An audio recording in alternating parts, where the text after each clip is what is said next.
So, you were source energy before you came into these physical bodies. You don't remember that, and there's a reason that you don't, but you were.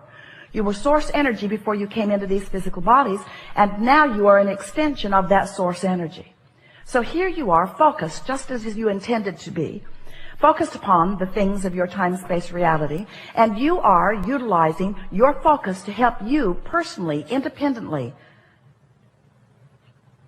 identify your preferences. Sometimes you don't really grasp that. You don't really understand how perfect it is and how important it is that you deliberately choose.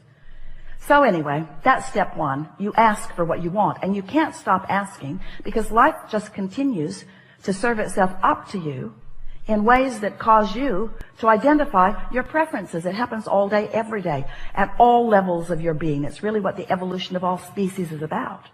So when you know what you don't want, you know what you do want. If someone's rude, you want them to be nicer. If you're rude, you want to be nicer. If you're unhappy, you want to be happier. If something's gone wrong, you want it to go right. In other words, if you don't have enough of something you want more of it. It's a very simple equation, not hard for you to figure it out, and you're doing it all day, every day. But what you may not know is that every time, whether you speak it out loud or not, something happens like that, you are launching these vibrational preferences.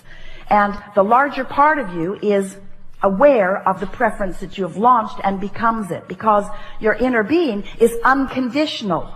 Your inner being rides the rocket of your desire. When you say, I prefer something, your inner being doesn't say, well, there aren't that many of them going around.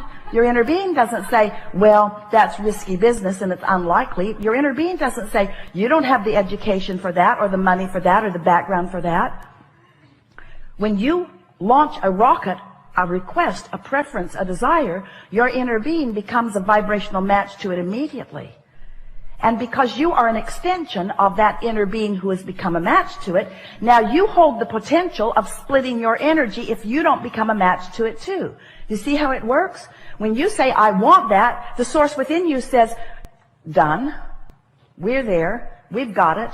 We're a vibrational match to it. Because everything that manifests is first a vibrational frequency. And the source within you will give you this, can more easily match your desires because in the energy stream, it is immediate. In your manifestational world, you've got some bugs to work out of your vibrational frequency. Source doesn't have to work those bugs out because Source already believes in you. Source already knows your value. Source already knows your worthiness. Source remembers why you came and who you are. So when you launch a rocket about something that you would like more of, Source is right there in that frequency. And in fact, the only reason that any of you ever feel any slight or strong negative emotion is because Source finds the frequency, the fullness of the desire that you have launched, and when you don't, there's vibrational discord between you and Source. Does that make sense to you? The only reason, if there were ever a way for you to understand that Source exists, it must be in your emotional awareness. Because if there were not someone keenly interested in you and holding a vibrational frequency about you, then you could think anything you want and you would feel no vibrational variance. That's something really to think about. When you feel negative emotion, it always means the same thing. You've got a different opinion about this than Source has about this. And that's something else we really want you to hear. Source does have an opinion about this, and this, and this, and this. Now. Source adores you. When you're mad at yourself, you've got a split going on. There's a gap widening. Source adores the people of this planet. When you carve out a section of them and hate them, you've got a rift going on between you and Source. You will never be able to be in alignment with Source when you hold hate in your heart because of some condition that you can't control. As you get to know Source better, through your awareness of what it feels like to be in alignment, you can learn in a matter of days how Source feels about everything that is active on your planet today. You can just give it the emotional test. When you think a thought and you feel love, you can know Source is in agreement with this thought. And when you think a thought and you feel fear, you can know Source is not anything close to an agreement on this thought. So once you get clear about what this emotional guidance system is, then you can get on with what you've come to get on about.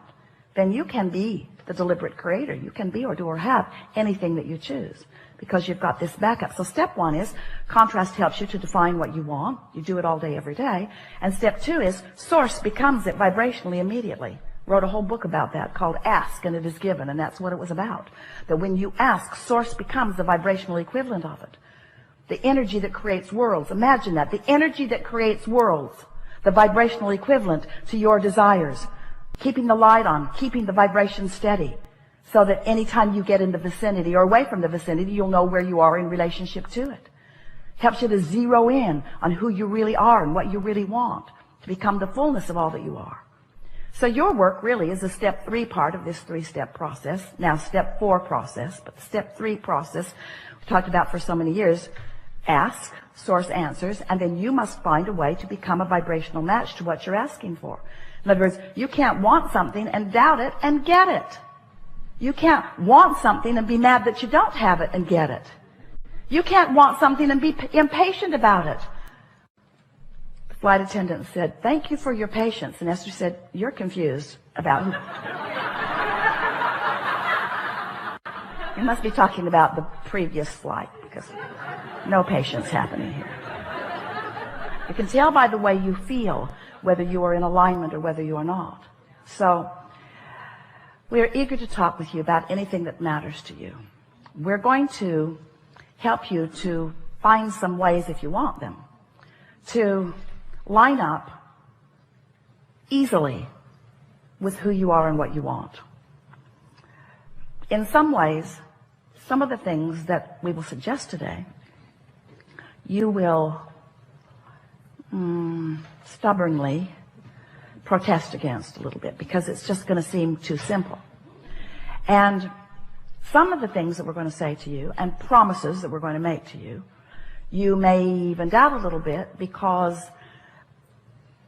they're just words that sort of kind of make sense and maybe you feel resonance with them, but you haven't had the manifestational evidence in your life yet about it. But we know that with just a little bit of listening and a little bit of resonating and a little bit of awareness and then a little bit of focusing, that you will find manifestational evidence about everything that we talk about here today. You're going to know precisely how your thoughts become the reality that you are living, so that not only you are aware of it, but others who are observing you as well. So as we've been talking to you about launching these rockets of desires, we also wrote a book about where they go. We called it The Vortex. It's this vibrational reality. It's this vibrational reality that you cannot yet see or hear or smell or taste or touch. You can feel it emotionally. Well, that's just annoying to people. We spend a lot of time trying to talk you into getting into the vortex where everything you want is.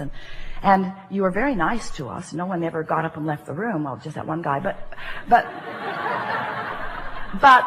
you were interested about the vortex, but you began saying things like, "Okay, so my fortune's in the vortex, Abraham. I want it to come out of the vortex and into my bank. Because it's nice knowing that I've created realities that I can't see yet, or that others can't see, but really, how long can this go on? How long do you think you can keep me hopeful about things that aren't tangible?"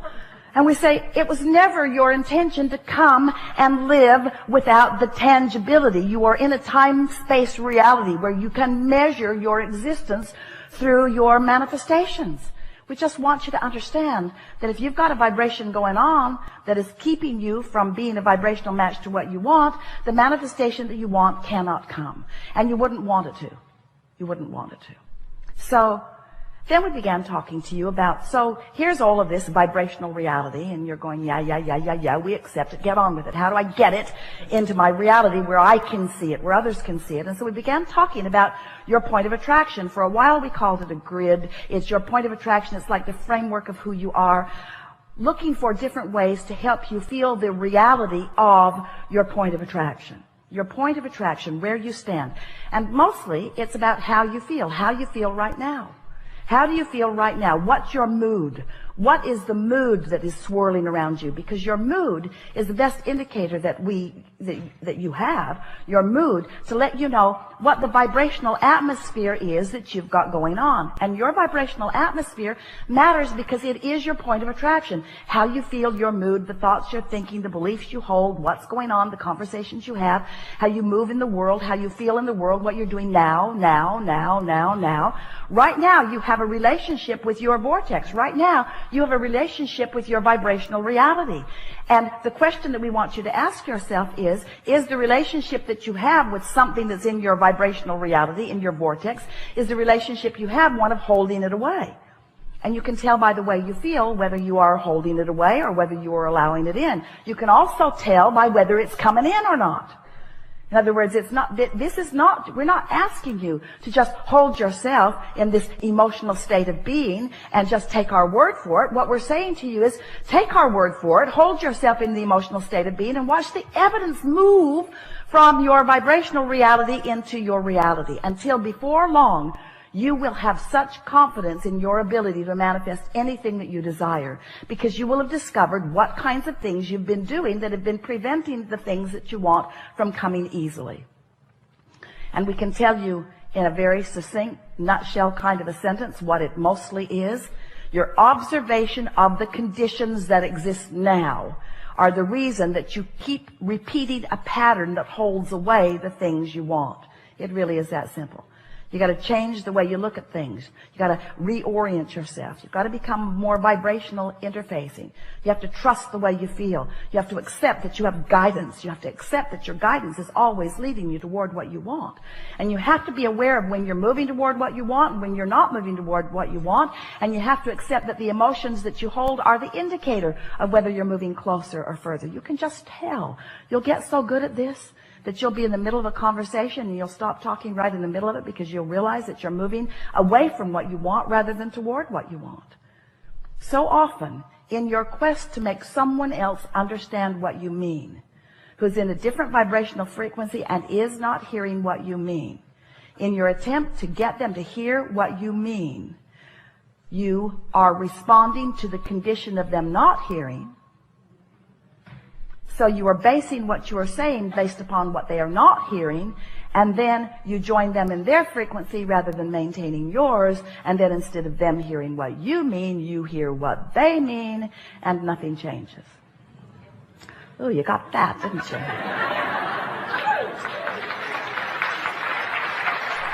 So, let's just start talking about some stuff that's important to you, and let's make everything that we said just now more tangible for you. We want you to feel your thoughts becoming manifested. We want you to feel the movement of the vibration into awareness, into emotion, and then into see it, hear it, smell it, taste it, touch it, tangible, manifested stuff, just like you intended. You're not here just to accumulate stuff, but you are here as a masterful creator. You're here to mold the energy. And how your life is playing out is evidence of how you're doing.